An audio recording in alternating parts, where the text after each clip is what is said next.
how's it going? So, it's been a little bit. I think I skipped a week of Mechatronics. The weather was kind of bad. I need to do a how-to video on Fusion 360, even though I'm not great at it. I find that's a weird looking little dog, huh? At least from that side. But I find that teaching actually helps you learn a considerable amount. I'm a flight instructor also, and I learn from every student, every flight. It's a continual journey of education for me.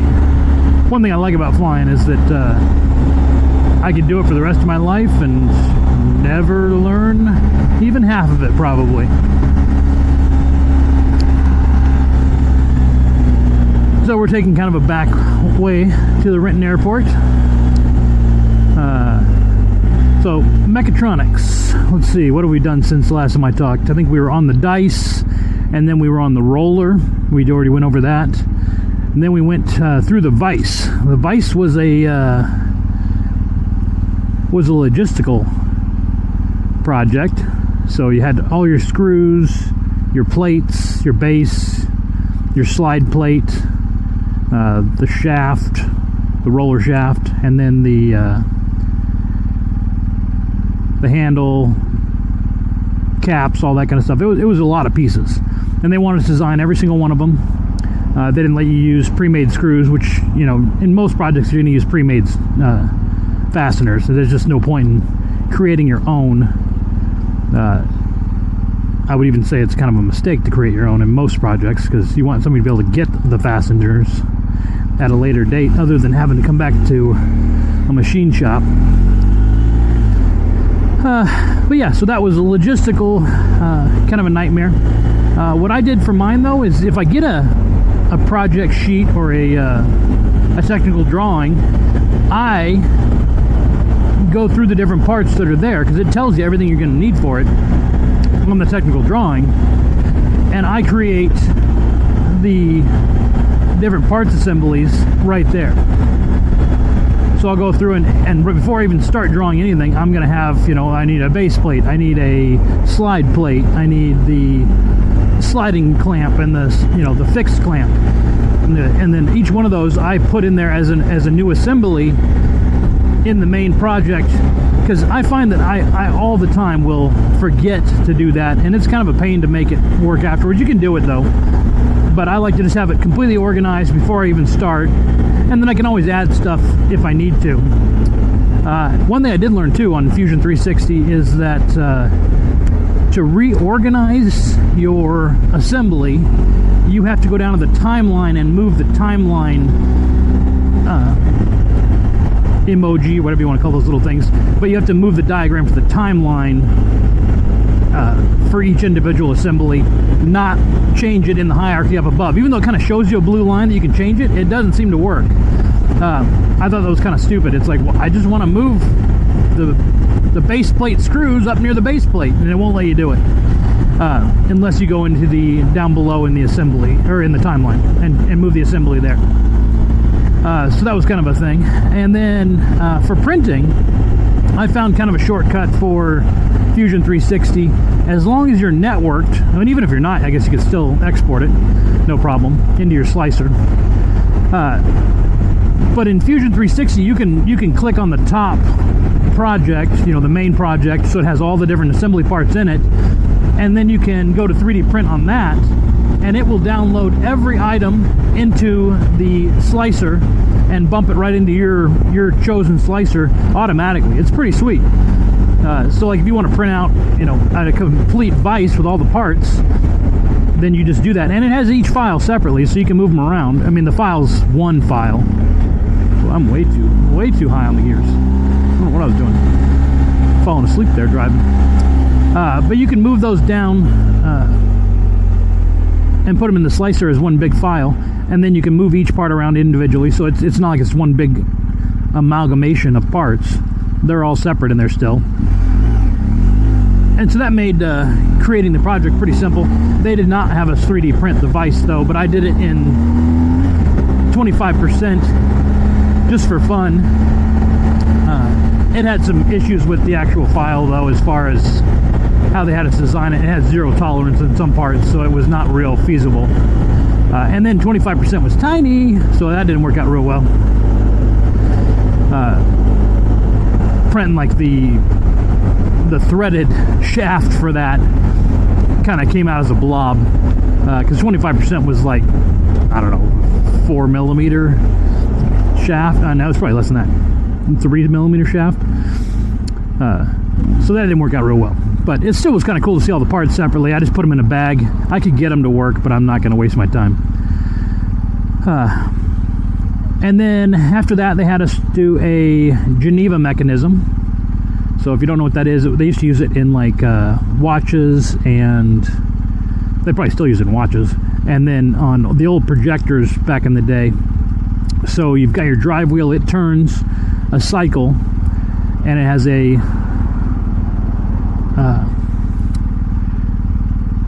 it just has a little pole sticking up on it, and as it comes around, it slides into the slot onto your Geneva wheel, and it's going to slide into that slot and move it a quarter turn or whatever it is for the turn you want. And then as that little pole slips out the other side, it leaves it alone and then continues it to turn around the 360 until it comes back around into a new slot and then moves it a segmented amount. So it's a pretty good little project to do for 3D print, because it definitely made sure that your design was perfect, because otherwise it's not going to work at all. And they left a few things on the design off for us to kind of discover on our own. You had to make it work. Everything was there mathematically, I think, but there was a little bit of room for you to interpret it differently if you wanted to, and then move it, you know, a little bit out. You didn't have to put your Geneva or your drive wheel pin at the exact end of the slot for the Geneva wheel, I don't think, but I did, and it worked out fine. I thought it might jam up a little bit, but it didn't seem to care. But that was good. And then in the Mechatronic classes, let's see, so that's the CAD class, 112. And then I think next week we're going to be doing technical drawings, which I already did my dice as a technical drawing, so that's not too difficult. Unless we have to design it and then technically draw it. And that's just an extra step on the end. But in the Mechatronic classes, we have a midterm coming up. You're allowed to have a cheat sheet for the SCP Level 1 test. I believe that's what it's called. It's kind of hard to find online. I was kind of surprised. She's cute. Rev my engine. See a cutie? Rev it. That's the rule. I did that the other day, just rolling up behind somebody, and some girl on the corner saw it, and she freaked out. She was like waving and jumping around. Had to wave goodbye. I was like, it wasn't even revving at you, but hey, whatever. I just like to rev it. But yeah, so mech classes, we're doing, what are we doing here? So we had the SFC chart, so systems flow chart. That was an interesting deal. Not too difficult, but it's got a standardized way of doing it. We'll see what I got for a grade for that here in about a month. And then what else do we have? Oh, so the week before that we did a systems check, which was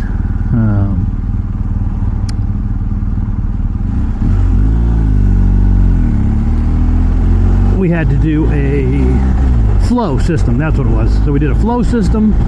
I don't think when I'm sitting there looking. And then we did the electrical, and we did the mechanical map of each one of those. And then we finally got to the systems function chart, which is actually kind of a useful chart. I would be smart to do it, but just knowing me, I doubt I would ever do it until I needed it, and then I'd be like, oh man, I should have made that. It's not hard to make though either. It was pretty simple, pretty quick. I'm making a Mechatronics library for Draw.io, and I'm going to see if I can't download that onto my website, because so far I've had to make everything. It's been annoying. So like, you know, they've got a whole bunch of solenoids and, you know, valves on there, but none of them were the 2-position 5-way double solenoid that I needed, or spring loaded on the one side. None of them just were quite correct. They were all just a little bit wrong in the electrical engineering area of Draw.io. And then like for my schematic, man, they didn't have nothing. I was kind of like, where's all my schematics?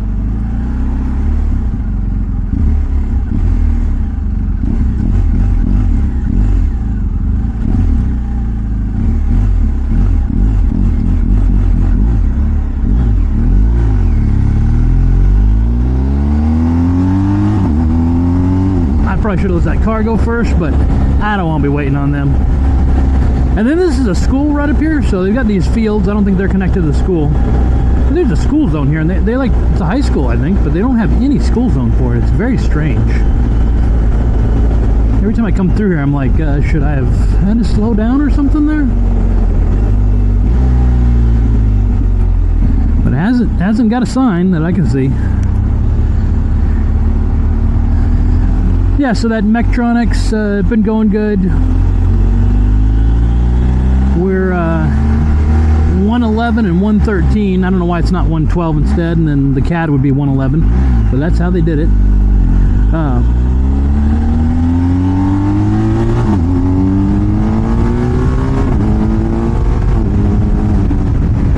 that thing pulls quick. Motorcycles are so fun. Just gotta love it. And then I needed one of those little brakes right here, because look at that, that's so much quieter, right? That's just that little 2-inch screen on there. That's without it. That's with it. I gotta get that. Way better.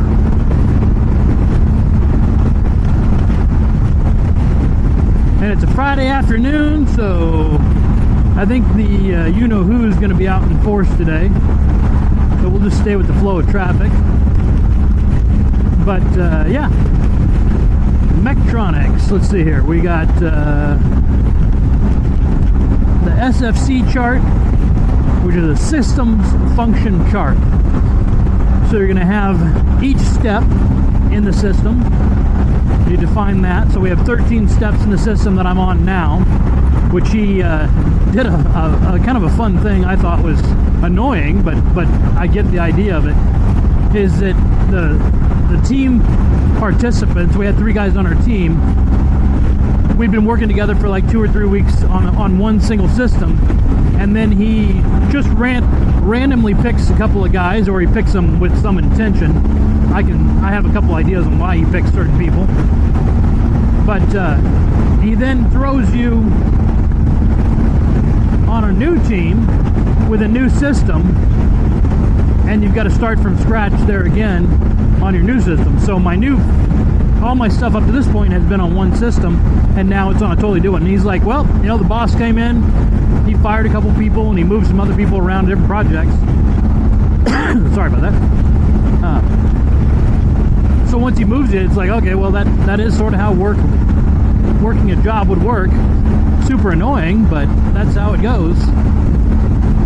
And you're then on a new system. So my new system it basically passes the butter. That's its whole existence. And it's just got an arm that swings over, it has a vacuum, it picks up the puck, and then it moves it over to the other spot and sets it down, and then turns off the vacuum, goes up, goes down, turns the vacuum back on, and then moves it back in. About 13 steps, pretty simple. My other one had 6 steps though, so I would have liked to have done that one, or 5 steps. But you're going to list the step 0, and then you've got your that's the start of your system's function chart, and it's going to have the requirements for step 0, which are the same as the last step, 14. When it ends, it should be in the state that step 0 needs. So you kind of go through each step, and you just list what came on, what turned off, and you know, in what order. So if, you know, sensor B gets turned on, then actuator A is going to extend. and you map that out, and it's pretty simple. And it really clears up a lot of the issues with diagnosing a problem. So I mean, if actuator A doesn't extend, well then let's look at the air pressure. One, make sure we got an air pressure coming in, and then two, what is sensor B doing? You know, it makes it pretty simple. I'd like to have one for my freaking boat. That'd be handy. But I can see that it works great for a mechanical system like you know, conveyor belts and arms and actuators. But I don't know how many of these things you could actually make. You know, if you were in a factory, you'd want, you know, like a robotic arm would have its own systems function chart, and then the whole system would have its own systems function chart. I guess if you got some downtime, it'd be a good thing to do, because it would save your money and time in the end.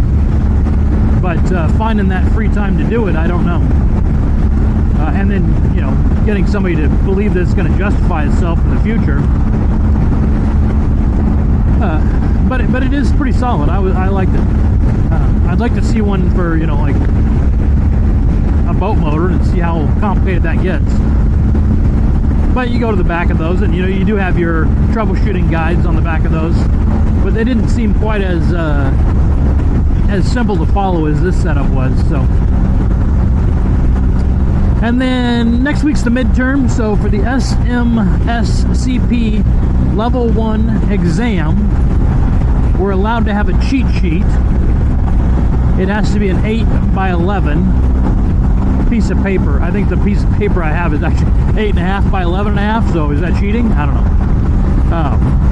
But it's a little bigger than standard, so I might have to shrink it down. But you can put anything you want on there, and it's your cheat sheet, and you're allowed to bring that into your test. What I'm kind of focusing on is that, you know, we don't have a book that we're studying right now, so I've got some library books that I rented just so I can learn a little bit more than what they're giving us. But I think what they're giving us is exactly what we technically need.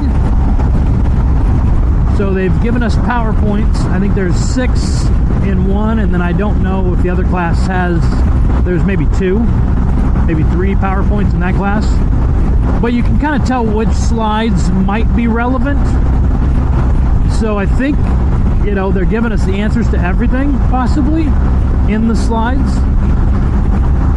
And then I've just been going back through anything that he puts up in class. I take a picture of it, and anything that I see in the slides, I'm going to copy those slides down onto my cheat sheet. And I think I'm going to put them in order too. But you don't need everything on the slide. You just need the key concept, like, you know, what is an XOR1 logic gate, or whatever the heck it is. I don't have to remember that. I just write down what that symbol looks like, and that it, you know, when A and B go in and only A or B can go through it, it only allows one of them to be true at a time, or it needs one of them to be true at a time, not both. So both lights can't be on, it doesn't open. If one light is on, it opens. If the other light's on, it opens. If they're together, it doesn't open. So it's an NOR, N-O-R, I think, as far as the Boolean goes. The little crosshairs. A little circle with a little plus sign in the middle of it that covers the whole thing, so it looks like crosshairs to me.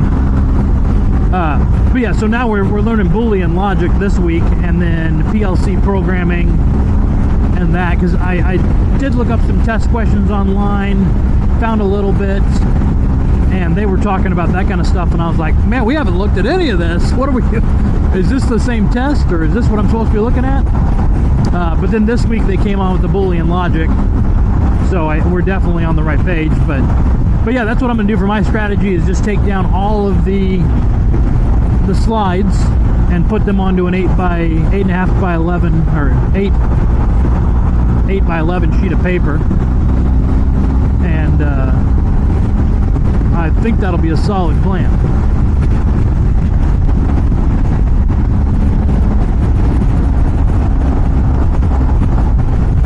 I need to get all the way over here. could have zipped through there, but I'm not one of those bikers that zips through these little patches. This guy needs to drive on his freaking middle of the road, though.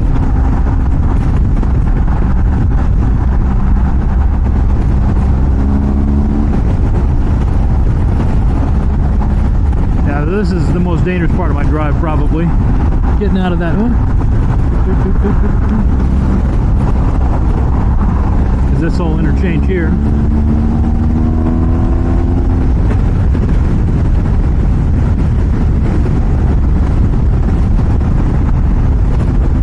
Nice day to be riding, though, huh? Yeah, so that kind of thing like there, where that guy whipped in, or this guy is going to come all the way over into my lane just last second because he's not going to SeaTac and he thinks he is. I don't know how it works, but a lot of people cut right through here right now. Got to watch out for that. And then 405 is kind of dangerous too. It's got this whole change over here is retarded. I don't know why he's got to be going this slow. This lane does not end. It just continues on. You just keep moving and everything would be good. But a lot of people get lost too. They're going to SeaTac and they come the wrong way. It's confusing interchange with your GPS. It never works right. But this lane just keeps on going. You can get off here. My rule usually is when I get to the corner here, I look for brake lights. If I see brake lights here, then I'm gonna get off at this first Tukwila Valley exit. So as I come around the corner, you'll see a sea of red lights up here. That means don't go forward. That means get off right here. But usually if I use this passing lane and then I don't get in that far right lane, that thing gets jammed up because it's going to turn onto another freeway going a different direction.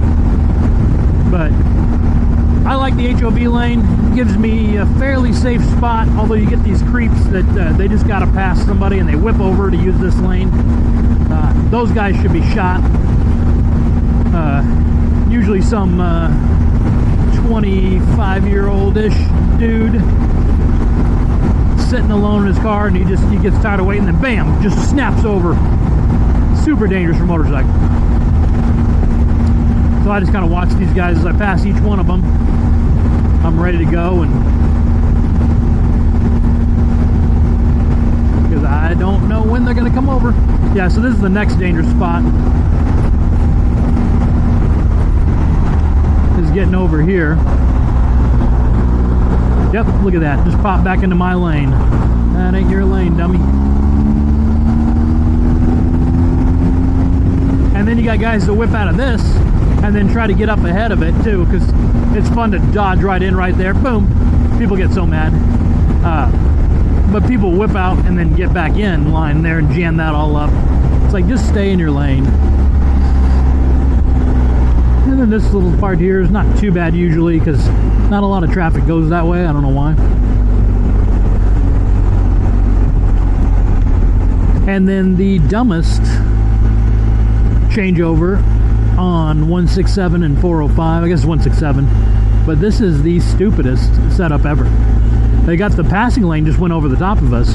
That's how they should just route all of this traffic and just ignore the passing people. Yeah, this thing is just deadly.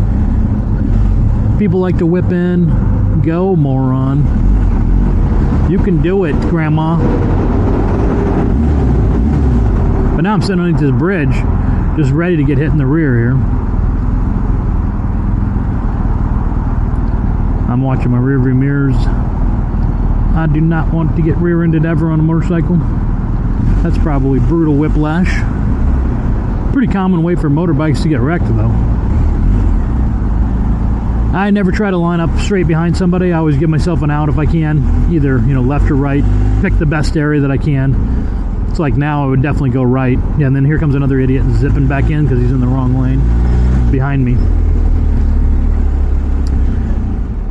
And then this is also stupid. So this whole area is just stupid.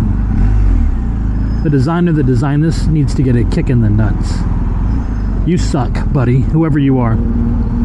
Or it's probably 15 guys and nobody was paying attention to what Bob was doing over in the corner with his design. And they put them all together, mucked it all up. And this guy's just going to block everything now because, yeah, that's what we do. But, it's not really his fault. That's whoever designed it's fault. and I'd like to punch that guy. It happens every day. So here I'm going to go off to the right, because then I have at least a way out. Somebody darts in here behind me. Never can tell. Yeah, I don't know if I'm going to move forward. Yeah, I guess I will.